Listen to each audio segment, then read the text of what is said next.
He's a Democrat and he's a Republican, but both work well politically and personally. And in this edition of Quintin's Close-Ups, I talk exclusively with Charleston County Councilman Teddie Pryor and Vice Chairman Elliot Summey. You know, I want to walk down memory lane with me, that is, because it was January 2nd when both of you were re-elected. Teddie, you were re-elected chairman of Charleston County Council, and Elliot, you were vice chairman. When you put on your thinking hat, tell me, what goes to your mind when you think of that day? Well, for me personally, you know, working with this young man right here has been a pleasure. You know, just as his granddad and his daddy has been a mentor to me, that's right. You know, I want to be a mentor to him. And he has been nothing but supportive of me and my agenda since I was elected. And, you know, what better person. I call him my little brother because, you know, me and his dad and his mom, we go back a long ways. But he's a smart individual. You know, he likes to get things done. And I think county council is better off, you know, when we have diversity. You know, it's not about party, it's about getting things done for the people. And he has always been supportive of me and been on board. So January 2nd, I mean, it was an awesome day. Yeah. Elliot? Yeah, you know, it's, I think it says a lot about Teddie. It says a lot about our council, you know, me being a white Republican and Teddie being an African-American Democrat. I mean, let's be honest though, I mean, two guys that are different in ways, but the same, but similar in a lot of ways, that work together with a common goal, which is to make county government as efficient and as responsive to the people as we can be. It says a lot about Teddie though, more so than it does about me, because you know, Teddie is one of the longest serving consecutive chairmen in the history of county government. That says a lot about the people who serve with him and the amount of respect we have for him, the amount of respect I have for him. And I couldn't think of a better person to lead our government and lead our body in the direction we're going. We've gone through a lot of controversial things in the 6 years that he's been chairman, and he has led us through those good times and hard times with an even hand. And it says a lot about him as a man and as a person. And since January 2nd, a lot of news has happened, and I know you guys have been extremely busy. And you know I like to do describe to me the following one word. Sure. Describe to me the following one word. The Ravenel Bridge shutdown. Well, you know, that's a state issue as well as the city of Charleston and Mount Pleasant issue. You know, because the county was ready, willing, and able to assist in any way we can. But, you know, legally we can't shut down a bridge. Okay. You know, that's the state has to get that authority to shut down a bridge. And Mount Pleasant is on one side and the city of Charleston is on the other side. And, you know, and so the state has to give the authority to open that bridge back up. But, you know, with our resources that we had and our you know, department heads, we work with them hand in hand, you know, whether it was, you know, salting down the bridge or whether it was trying to, you know, de-ice. We did all we can, but that was an SCDOT call. Okay. I find it disturbing. You know, we put a match, I think it's $75 million match from the national sales tax in there. It was a big infrastructure bank, one of the first infrastructure bank projects that Charleston County matched in order to do. Yes. I have a feeling that if that bridge was in North Charleston, we'd have figured out a way to keep it open. You take two North Charleston boys, we'd have figured out how to cover those drains on top of that bridge with some plywood from Lowe's and some sandbags, and we'd have figured out a way to de-ice that bridge, and we'd have got cars over that bridge. I mean, the Don Holt Bridge was open, and there's no. It's in North Charleston, so you know, it's disturbing to me that we spend that kind of money. The other thing to me is that it's embarrassing. You know, if you think of the first shutdown of the bridge, it cost the Port of Charleston, they estimated over $500 million in revenue, and we cannot allow our economic development opportunities in this state and in this city to lack because of infrastructure. Yeah. We have to maybe get the infrastructure story right, whether it's existing infrastructure or new infrastructure, just like the Mark Clark that we didn't finish. Okay. Now, what I would like to see them do is, of course, we weren't there on that meeting that they had down at the city of Charleston. I think North Charleston should have been at that meeting. They invited the county. They probably need to put heat sensors on that bridge, and you know, when the temperature goes below a certain, it kicks in, and then it keeps the ice from freezing on that bridge. So you know, those are some of the things that we have to look at, but we have to do it collectively as a county, as a city, you know, and as a state working together. But Elliot makes good sense. I mean, you just can't have infrastructure shut down, you know, during these times. I mean, for a week, you had the bridge shut down. The rest of the country figures it out. We should be able to too. We're not the only place that gets ice. As a matter of fact, we don't get it near as much as other places. No. Virginia, Maryland. Yeah. But we ought to be working on a plan, I agree, to make sure that this doesn't happen again. Yes. Because if it was a natural disaster and the bridge was iced up, it would be terrible trying to get people in and out of it. That's some of the things we fight about with 526. I know, yes. You think about it, the Limehouse Bridge was shut down, Right. and what if they had to close the Stonewall Bridge or the Maybank Bridge, you know, because they couldn't get it out because of the ice? Those folks would have been stuck on that island, and the only thing that was open was the James Island connector. Wow. See, so if 526 was an alternate route, you had two bridges that would be able to get people on and off the island. That's Get right. it all Charleston. Right, and so when you hear us talk about public safety, this was an issue that brings in public safety. We were just blessed this time that we were able to keep the James Island connector open. But what happens the next time if it's a natural disaster and the James Island connector is not be able to stay open, and you know the drawbridges can't stay open? We're in trouble. And so to us, 526 is not trying to destroy an island. You know, it's public safety. And as you know, nobody has fought more with the Angel Oak than you, me, and this guy, and Miss Anna Johnson, you know, to make things happen. So on one hand, you have those folks over there calling us, you know, not environmentalists, but then on the other hand, we have a group of people praising us because we work with the Open Land Trust. So, you know, when you talk about preserving, me and this guy has always been on the same page along with Miss Anna Johnson, but 526 needs to be done if you're going to be a progressive city. And let's talk progressive county. Yeah, and let's talk more about the Angel Oak land purchase. What are your thoughts about that? You know, it's a blessing. We're very fortunate that he, along with others, you know, in previous councils, had the forethought to do the house and sales tax and to make sure it was spent for infrastructure, mass transit, and for greenbelt purchases. And the county's done a really good job over the years with conservation easements and fee simple purchases to create public access parks. The Angel Oak is the perfect example of how it should be done. Right. It's a historic, beautiful environmental asset for our community. Yeah. It's open to the public for all of us, whether you're young or old, to enjoy that beautiful asset, and it will be preserved for the end of time. And that's really what the Greenbelt program should be about. To me, it's going to be the shining star of the Greenbelt program.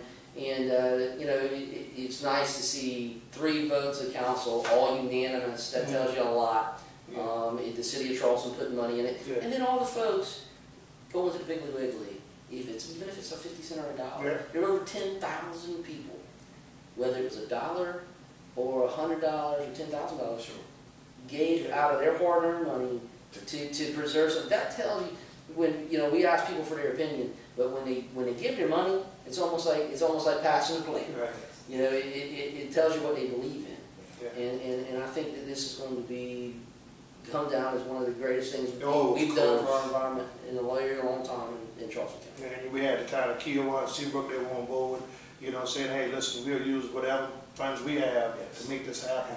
And now you got 34 acres of land. You know, Coachman, we bought the first 17. You know, Elliot and I met and says, hey, listen, we need to get this other 17. So we met with, you know, Raptor John and his crew, and you know, Ms. Johnson was on the second. She really pushed the second part. And Mayor Riley. And Mayor Riley getting the 17 acres. And now it's there for a lifetime. I mean, it'll be for my grandchildren, great-great-grands. His children. You know, he was a younger man, he'll be at home. But, you know, I mean, for a lifetime. And that's what government should be about. You know, and I think the Angel is one of those things that all entities work together for the better of the citizens of Charleston County, but not only Charleston County, throughout the whole United States. There you go. Yeah, because they will get to enjoy this as well as we do. Well, one word to describe the gas tax. I'm for it. I think it's too late. We should have had this a long time ago. I mean, infrastructure needs to be done. As you know, the state is coming to entities now saying, hey, would you take over these roads because we don't have the funds to fix them. But, you know, people will pay. They don't mind paying for service, okay?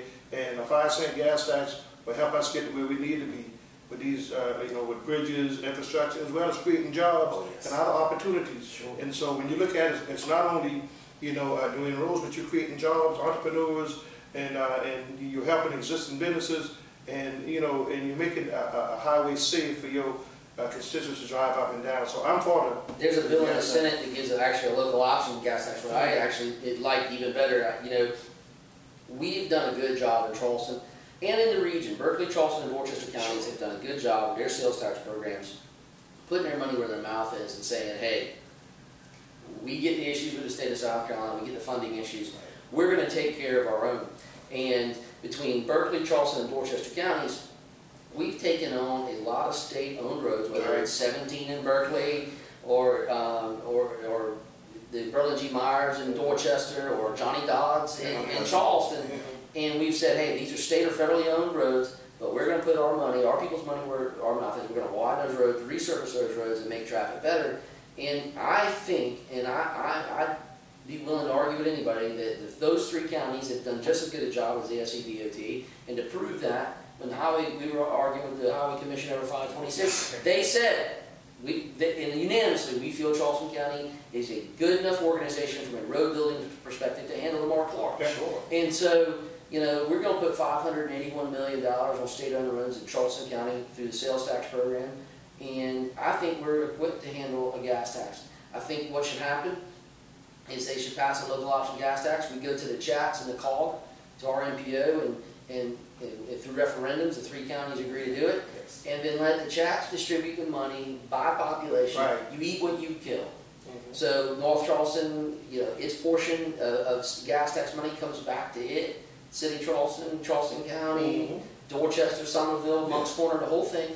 And then they can do projects, and they can use this money to maybe go to the infrastructure bank and match money for projects, or the federal government, or wherever. I think it's a great opportunity, and if the rest of the state, pockets of the state don't want to do it, they can opt in or opt out. Right. It gives people choice and opportunity. And, you know, I think, you know, if you look at the port and the trucking situation in this community, when the new port opens on the Navy base, it's going to add 55,000 trucks a year to I-26. And those folks are buying fuel in Charleston. Right. But 70% of the jobs that are created by the Port of Charleston occur in Greenville and Spartanburg and Anderson counties. We receive 100% of the burden of the traffic, but we only receive 30% of the jobs. Yep. So the only fair thing to do is to make sure that our infrastructure is taken care of, so it's not an undue burden on our people. And I think that's the way to do it. And you look at us with that Maine and Maine and 17 17, on John yeah. We're going to spend $3 million plus out of our half-penny sales tax with a match from the state, of course, Right. to fix that problem over there. So, you know, no one can say the county isn't doing their part. I mean, we have been doing our part. You know, Maybank Highway widening, you know, Johnny Dodds, Panorama Commerce, Ben Sawyer. Ben Sawyer. We over right now at Glen McConnell Parkway, Bees Ferry. Yeah. You know, we over at Maine and 17. I mean, that's half-penny sales tax money at work. 7 and 61. Yeah. You know, I mean, so we put our money. Beach Street project down there was a nightmare when it rained. You couldn't get in and out of there. Yeah. You know, those are things that we have done. And so, do I think the gas tax will go a long ways? Absolutely. Right. And your tourists pay for some of that stuff. Oh, yeah. And individuals, I've always said this, taxpayers don't mind paying if they get services. Because when you take their money and don't get services, is when they get angry. Okay? So if you look at Charleston County, we have done a great job in giving services for whatever we collect. And when you do a tax situation, you have to look at what is creating the burden, and it's the port and it's tourism. 5 million tourists a year, 80% arrive by car. That's true. So how do you take the burden off of the tax-paying resident of Charleston County and extract from the folks that are creating the burden? You do the gas tax, which will go to the truckers mostly, and to the tourists. And they don't mind. They love being here. They love the commerce of the port. They love Charleston. And it's not going to keep people from coming here. And the lowest gas tax in the country, right here in South Carolina. And we got some of the worst roads. You go down 95, you can tell when you've left Florida and entered in South Carolina and headed to North Carolina. You can tell the difference. Yeah. You can see it. The Charleston County property swap plan. What are your thoughts about that? Which particular property you're talking about? 995 Morrison. 995 Morrison. That's right. Well, you know, right now that project is on hold because we were, looking at doing some things down there, but the city, along with some of the IT people, wanted a digital corridor. Right. And so we are actually looking at we invested in that property ourselves, and maybe putting some of our places like the new EMS station, another additional court, and then allowing the digital corridor to move forward, which creates more jobs and opportunities for other folks coming in. So right now, that's on hold. You know, our administrator along with staff is working with Mayor Riley and his staff, and then the digital corridor and the developer to see if we can come to some kind of meeting. But doing one way or the other, 995 Morrison, you know, we're going to add another courthouse down there as well as an EMS station, you know, to make things work. And then if the folks in the digital corridor wants to come in and, you know, lease some other property, that's fine. Yeah. The gym and bar closing. Hard. Yeah. You know, it's an emotional issue for a lot of people. You know, if you drinking and driving is a very bad situation. But at the same time, people, you know, even though Teddie and I come from different political backgrounds, we both agree that less government is best government. Right. And it's a hard situation, though, to balance the safety of others versus the political will and government will on people who are trying to run a business every day. And that's a hard situation. It is. It is. And we're looking at the numbers now since this took place. And we were told at our last meeting that the calls are down. And, you know, after 2 a.m., obviously, if it closes, there won't be no calls, but, you know, no more, you know, sort of outside fighting and, you know, and the crime. So we're going to take a look at it. But Elliot's right, that was a tough decision. You know, I was a small businessman myself, and, you know, I don't want to have government intrude. But when you got the sheriff and you got the police chiefs come to you and say, we got a problem, you know, we need to fix, we need to make this universal. And what I would hope would be that all these other small entities would join us, and this would be universal. You wouldn't be able to leave from downtown Charleston and go to James Island, I'll go to Hollywood, I'll go to Lincolnville. Everybody would be on the same page. And I think once everybody comes on the same page, it becomes better for all owners and it works good, because you would no longer be able to drive from one entity to another. It doesn't give anybody a competitive advantage. And so we're looking at doing that, and we are asking these entities, please follow the lead, put everybody on a level playing field. And you said this too, if they vote this down, then I would ask that we be reimbursed for all work that had been done so far. That's what you, Chairman Pryor, said about the Ashland Bridge Lane project, Right. that is. Right. Now that it's been approved by City Council, what is the next step from a Charleston County standpoint?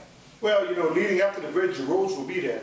And the bridge, nothing basically other than cones, maybe markers to make it reversible, will be placed there. So at any time in the future, if that bridge needs to be, that extra lane needs to be opened back up, it won't be a cost to the taxpayers because you would just remove the dividers. But my concern was we had already spent over $1 million in design fees and engineering fees, and for them to back out at the last minute, I was asking that we be reimbursed. But Mayor Riley and his staff was able to talk to council, and council in a wise decision says, let's move forward. You got to have a vision, okay? And the vision is, you know, cars are going to become more and more less. People want to walk to work. They want to live in a community where they got grocery stores, movie theaters, you know, everything. And I just think it makes good, perfect sense, you know, to reverse that lane. And even the roads leading up to it is going to benefit the communities. Yes. And even if this doesn't work out, the roads leading up to it still can be used. There you go. So it's not a waste of money. I agree completely with the chairman.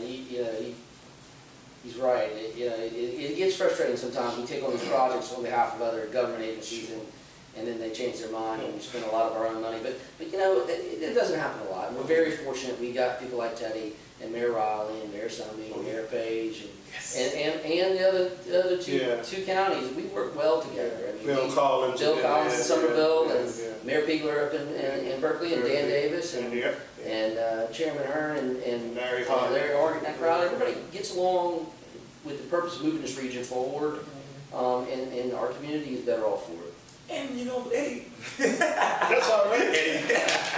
Teddie, I want to take you back now memory lane to 2404. As Elliot mentioned, you were elected to Charleston County Council.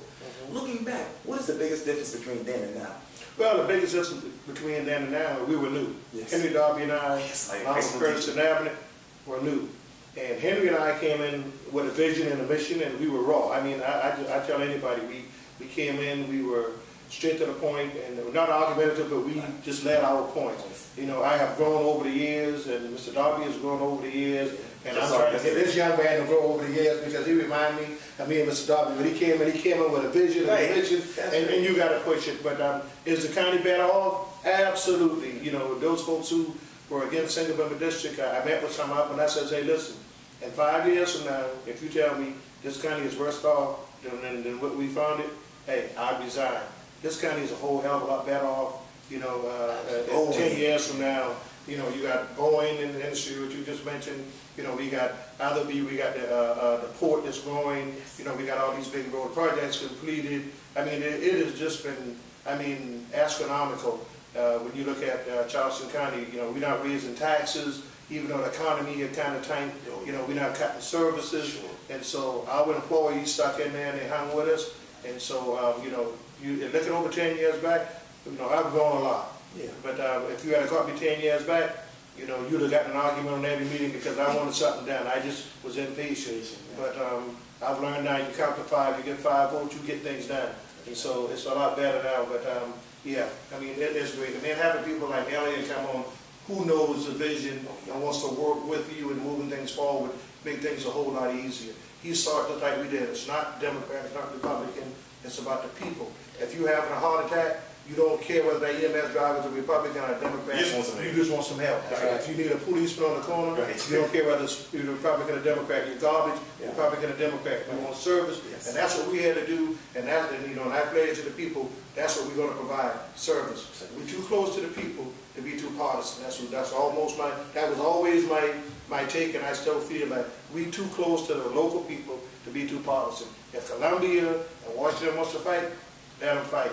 We're going to take our constituents down there in the whole country. Yeah, that's exactly. He's exactly right. I mean, and you know, and single member districts have done a lot for county government. You know, diversity is the key to our community, and we are a very diverse council. But we come together too, which is very nice. You know, Mr. Darby and Teddie and Anna, they do a great job for their communities, and you know, Teddie and Henry and I share this community.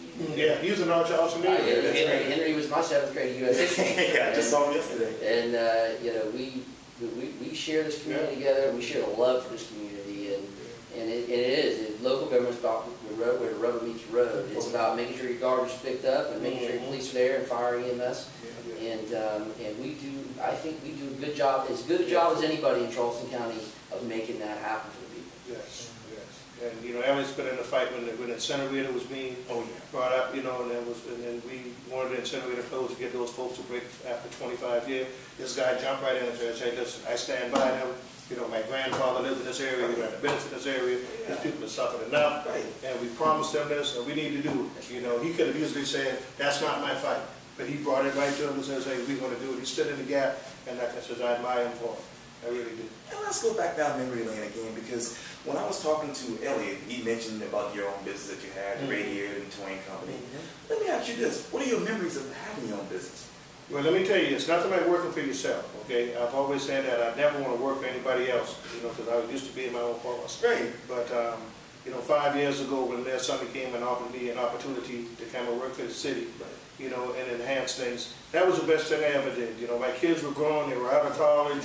You know, we had grandkids, and you know, and I needed, you know, some more time in the state retirement system, and so this was a great opportunity for me, and it has been, you know, good ever since. I mean, he's a fine individual, you know, it's just like family member. I take him and his wife and Elliot and the rest of us being family member. You know, I come in, I do my job, and this guy is the biggest supporter of you. You know, if you got Keith Summey on your side, you got the best, and he believes in what you do, and I just love coming to work. I'm telling you, I just love coming to work. I'll give an example. Me and this guy and him were coming back from Walterboro one day, you know, and we pull up that traffic light, and I'm in the back, you know, they drive, and I roll the window down, they don't know what's going on. And I holler out, hey, I'm being kidnapped by 2 white men. You know, they're like, what the world is going on? You know, so those are the kind of memories that, you know, that I have, you know, with these guys. And you know, we just do all kind of things together, and you know, we eat together, we cry together, we fish, we work together. Work hard and play. And I'm telling you, it's just, and I know when I did that and I rolled the window down, they had no idea what I was doing. And that guy in the other car was looking like, what the world is going on? You know, I had 2 police officers, they looking like, oh, what's going on? Oh, this is just a joke. Yeah, but it's just, you know, it's that lively atmosphere, it's that family atmosphere, and it's a pleasure and a joy to come to work. and the work for the city of North Charleston. It really is. And speaking of family, I want to take you back to August 23rd. It was when your father passed. I'm wondering, where were you when you heard the news, and what did you tell yourself when you passed? Well, you know, ironically, I had just left hospice, and I was on my way coming back, me and my brother Spencer. Oh, yeah. And we didn't, as soon as I got to the parking lot, dropped him off, I got a telephone call that he had passed. You know, Daddy was a great man in this community. Everybody had a lot of respect for him. He helped a lot of people. This young man there was under his tutelage as well. You know, he knew Mr. Sam. But Mr. Sam said something, he was like a drill sergeant. You know? He had that deep voice, and you know, he helped a lot of people in the community, just like his grandfather did. And you know, he always told me, he said, son, sometimes you got to, you know, give up $1 in order to make $1, and that always stuck with me. And he says, you got to help people. But you know, he was at that age. He was 84 years old, 2 weeks after being 85, and you know, he didn't suffer long, and you know, during his demise, and that's a blessing. You know, the Lord allowed him to live for 84, almost 85 years. I had him all my life, and I told folks I'm not angry, because that's just the way it is. You know, we have an extended period of time, and we have to make the best of you know, all the situations. You know, he lived 14 years past what was promised for him. Everybody's promised 70 years if you do what is right. He lived to 84. Okay, you know, he saw his grandkids, his great-grands. So I mean, you know, was it hurtful? Of course, you know, but you learn to move on, and we took care of him and made sure he didn't want for anything, and you know, at his later years, and that's what you have 9 kids to do for you. And so now we're doing the same thing for Mama. So she is fine. Mama will be 83 years old, or 84 in June, June the 20th, and so it's just a blessing to have her here as well too. But you know, Dad is going on in the great beyond, and we look to see him in the future. You know, we got to do is live right, and we want to see him again. That's right. Yeah, that's right. We'll see him again. So he's better off now. You know, so yeah, we thank the Lord for, you know, I had him for, like I said, 57 good years of my life. Yeah, and so it was a blessing. And speaking of God, let's talk about you, Deacon Pryor, at the House of Prayer. Evening prayer, I should say, because I watch that all the time. What is that like?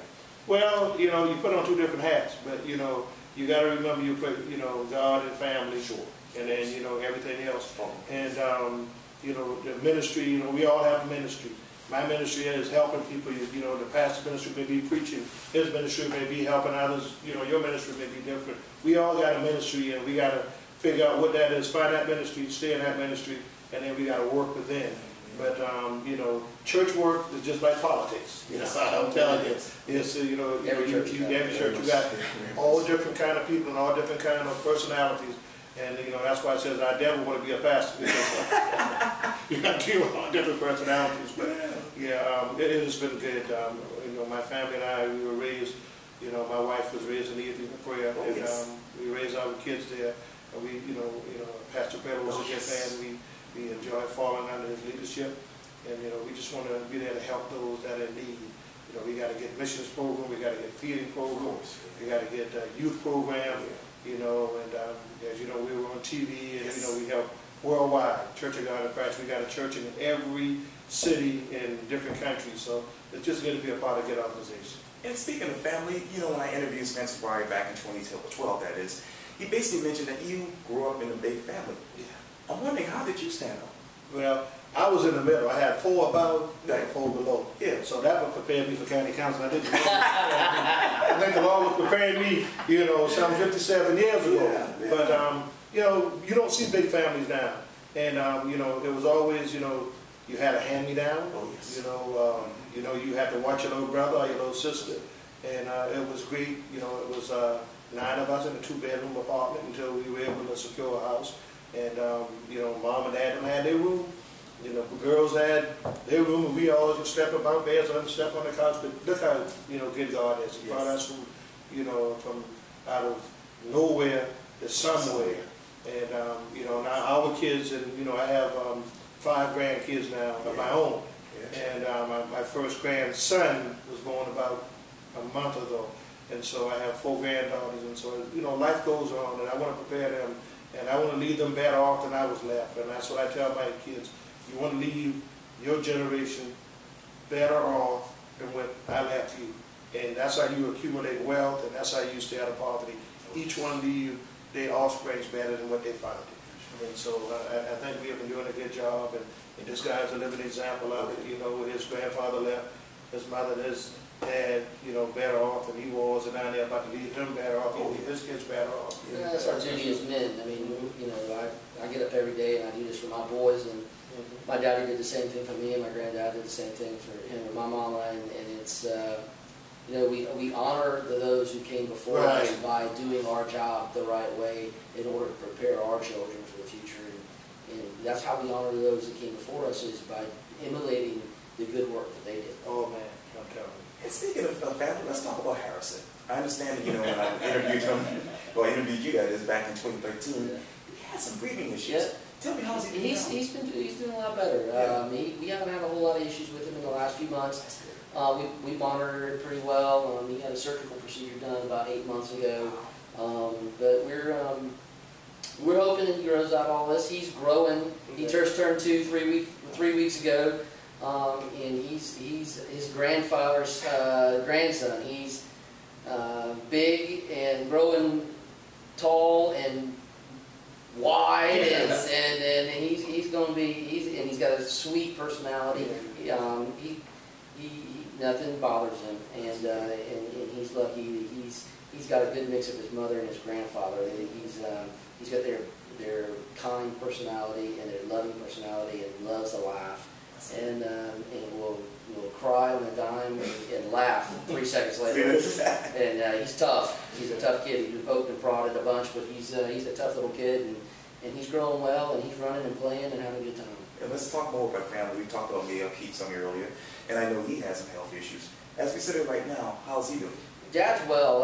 Yeah, I think Dad's probably feeling better than he's ever felt in the last 10 years. He told, I think Teddie and I were together the last time we talked about it, and he told us both that he feels better at 67 than he did at 57. He sure did. And you know, he's gotten past his joint issues, his knee issues, and those things. And you know, he's in a good place with the city. He's in a good place with his wife. He's got 4 beautiful grandchildren, and who all adore him. And my mom's retired, and they're getting to spend a lot more time together. And I think he's in a great place with where he is in his life and in the world right now. Yeah, that's awesome. Yeah, we're proud of him. And Teddie, you know, I want to go back to North Charleston again, because this is where you grew up. And let me ask you this: what is the biggest difference between when you grew up to right now? Well, I think the biggest difference is, you know, all the infrastructure, and you know, and basically, you know, kids are more, you know, adaptable now than when I was coming up. When I was coming up, they got cell phones, they got iPads, you know. All we had was a piece of paper and a pencil, and, you know, we had a black and white TV in the front room, and everybody watched the same thing. You know, on Friday it was Wild Wild West or Gunsmoke or whatever. And, you know, but now the kids, they have so much modern technology and so much, you know, that they can aspire to be the best that they can be. I mean, it's just awesome. I mean, you know, you got grandkids on an iPad, an iPhone. Yeah. Like I got a 4-year-old granddaughter that knows the codes to her mother iPad, her grandmother iPad, or maybe, you know, she knows how to get into my iPhone. You know, she's all this in her head. Granddaddy, I know the code to this, you know, things I don't know the code to. So, you know, technology is awesome, but we just got to monitor, you know, how we allow these kids and how we allow them to use it. You know, knowledge is good, but, you know, you have to, you know, watch these things, and because, you know, you got all kind of predators on these internet, and you want to be careful that these kids don't get mixed up and get twisted. But, you know, like I said, the Get Out has been good to all of us. I mean, we've brought us here, we have enjoyed a whole lot of things, we've experienced a whole lot of good things, and I look to many more good things to happen in the future. I mean, you know, the healing of his son, you know, Harrison, you know, the healing of other folks. I mean, it's just awesome. It's just miracles after miracles. And we do believe in divine healing and intervention, you know, and so we just bless the Lord, you know, we give all him the honor. And how about you? You know, North Charleston's a lot different than it was when I was a kid. I mean, you know, and I graduated from North Charleston High School in '95. That's right. If someone had told me that there'd be a convention center, Center Point with Tanger Outlet, Boeing, all the great things that have happened in North Charleston, I would have told them they're crazy. I remember as a kid going over to Center Point on Friday nights after football games. That's kind of where we hung out, back in the woods back there. I mean, you know, we didn't you know, that was all woods and old phosphate mines. That wasn't, you know, the economic engine of South Carolina. I mean, and it's amazing how this community's transformed. I mean, when I was in high school, you didn't walk past the drugstore on Old Montague Avenue. Now, last weekend we had 15,000 people out there for St. Patrick's Day. Right. I mean, kids and adults all hanging out and having a good time and with no incident. I mean, North Charleston is not just a place where people work anymore.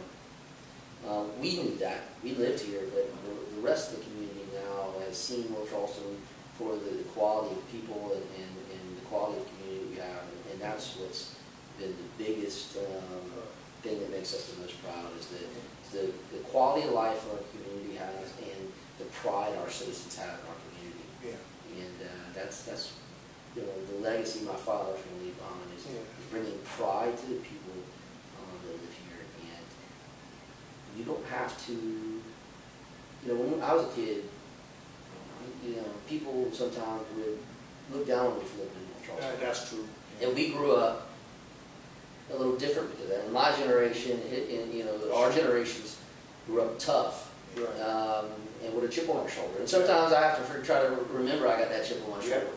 But we grew up with a chip on our shoulder because we were from North Charleston. We were a little tougher than everybody else, and we grew up tougher than everybody else. And we grew up in a blue-collar community, and we felt like that the rest of the community didn't have the same proper respect for us that we thought we should have. And that's changed, and that's a legacy that, you know, 20 years later, my father's helped change. That this community, people in this state respect North Charleston. Yes. And people in North Charleston respect themselves, and that's changing hearts and minds. That's not just changing things that happen around you. Third largest city in the state, #1 in retail for the last 5 or 6 years or more. Wow. That tells you something about the city of Charleston. Yes, We're going leaps and bounds. that's true. Yes. And let's talk about your future. I can't let you go without me asking you this. But what's the next chapter for both of you? Well, you know, I always say, whatever the Lord leads, I'll follow. There you go. Okay, and I'm happy doing what I'm doing right now. I consider it to be a ministry, and like I said before I entered into this, you know, I made sure I sat down with my wife, sat down with the pastor, and you know, I said, Lord, if this is what you want me to do, I'll do it. So whatever the Lord leads, I'll follow. Whatever it takes to help the community, make the community move forward, I'm there, I'm open, and I'm sure this young man feels the same way too. You know, to whom much is given, much is required. And so we have been given a lot, and so it's required of us to do a lot and do what is right. And so my thing is now is I'm satisfied doing what I do, and you know, whatever the Lord has in store for me, whatever the next one is, other than being a preacher. That'll happen too. I don't know. I enjoy being on council. I enjoy serving with Teddie and Henry and the folks on council. You know, my #1 priority is raising my boys.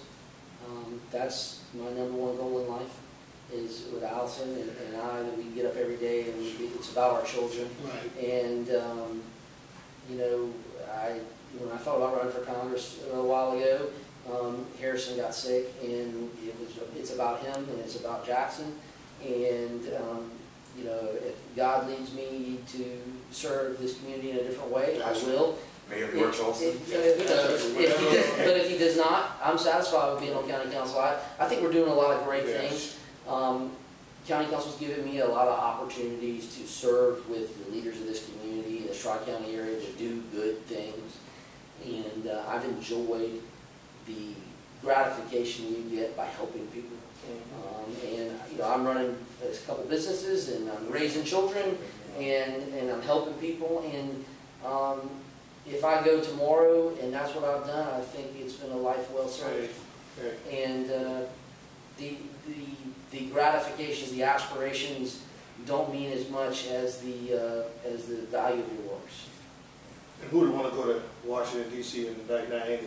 You know, well, that's right. Well, you know, you see, You can have it, bro. you know, you see our congressman up there now. He's frustrated. He's one of 400. He used to be one of one, and that's a tough situation. I mean, we're one of 9, not one of 400, and it's easier to get things done when you're one of 9 than you're when you're a a medium-sized fish in a small pond, it's easier than being a very small fish in a very big pond. Right. Well, you know, Teddie Pryor Elliot Summey, it was so great talking to you. Always Quintin, good talking to you. Okay, you be blessed. I do too. And may God continue to bless you and your family. Thank you so much. Okay, all right. Anytime. Thank you. Anytime.